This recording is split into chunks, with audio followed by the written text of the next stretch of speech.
Mims Davies. Thank you, Madam Deputy Speaker, and it is a great honour to be called in this afternoon's Sir David Amess adjournment debate. May I please refer members to my register of interests as well this afternoon as I make some points about my constituency. And there have been many maiden speeches this afternoon, the greatest tradition of the House, and congratulations to the new member for Chatham and Aylesford.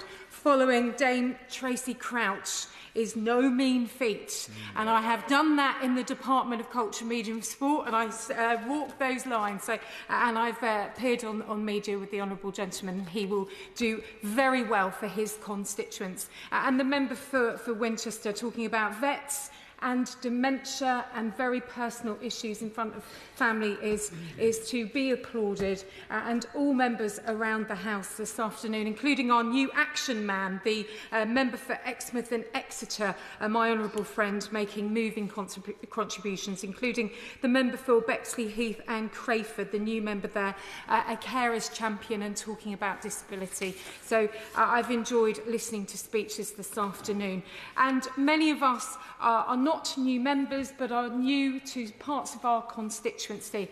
And it is right that we gallop around our constituency in the way that Sir David Amess did, so that the Deputy Speaker, Madam, here is happy with us. So I shall try to do that in the finest of his traditions as well. One thing I share with Sir David Amess is a dog that is Westminster Dog of the Year, and in fact the reigning Westminster Dog of the Year. So I've given back the trophy, and it's official, the battle will be back on. It's TJ's right now. Okay.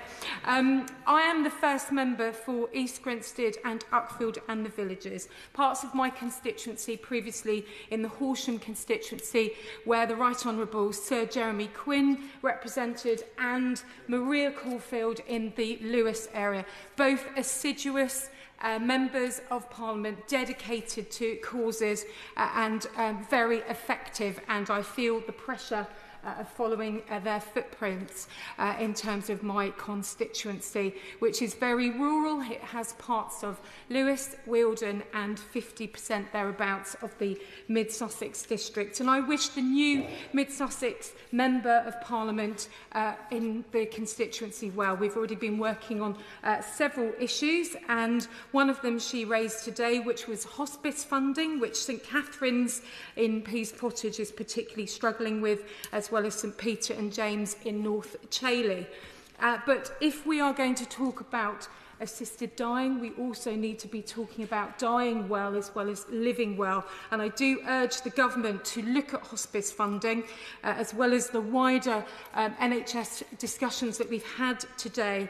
The Uckfield Hospital needs further support, and my local GP services, like many others, are struggling when it comes to modality in Crawley Down, East Grinstead and parts of Burgess Hill.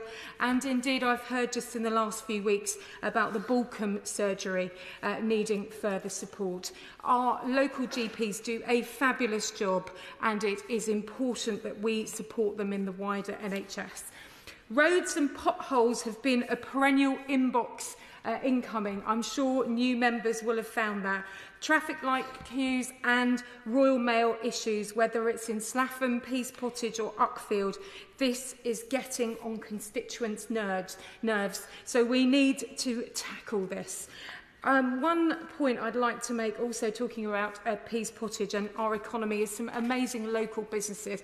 One florist that's been in Pease Pottage for 2 generations, the Tim Haynes florist. I know how much he serves diligently his customers. Like so many communities, many of our businesses are small, rural, family-led businesses, and they include farming. In fact, one of the honourable members earlier talked about fine foods. Fine words and fine foods when it comes to farming are not one and the same, and we must this week make sure we back our farmers once again. In my inbox is EHCP, SEND provision and special school places, a very difficult area for many of my constituents, and this is shared as diagnoses get wider and challenges get wider. So I ask that those people who are being supported in independent schools are understood where they may not have an existing EHCP.